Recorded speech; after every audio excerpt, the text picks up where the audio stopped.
Hi, this is Sherry and Brenna here with the Little Shop of Physics, here to talk to you about Activity 3, which is called What is the Difference Between Red and Blue Light?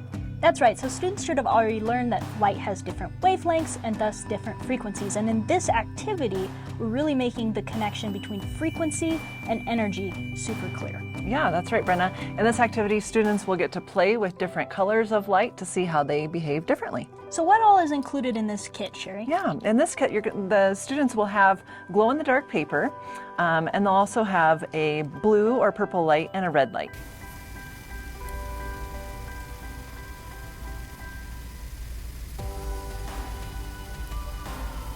Awesome, so students shine the different lights on the paper and then what happens? Yeah, exactly. So as we can see on the glow-in-the-dark paper, blue, ooh, that's pretty. Ooh. Yeah, makes the paper glow.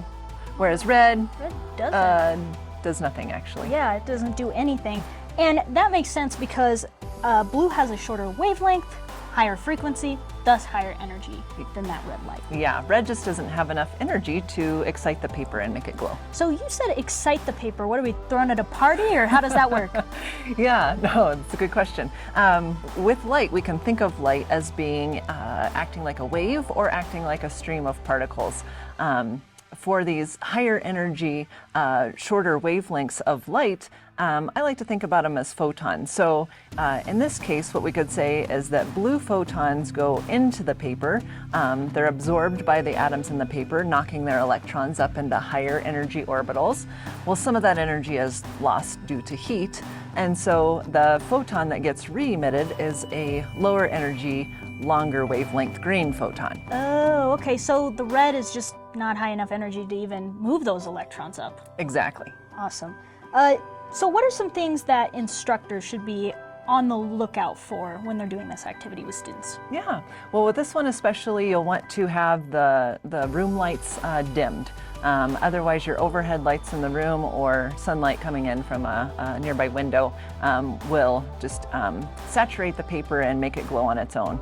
And we want the magic to come from these little keychain lights.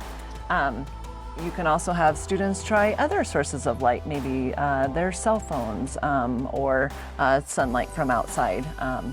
And they can just try all sorts of things. We really encourage creativity.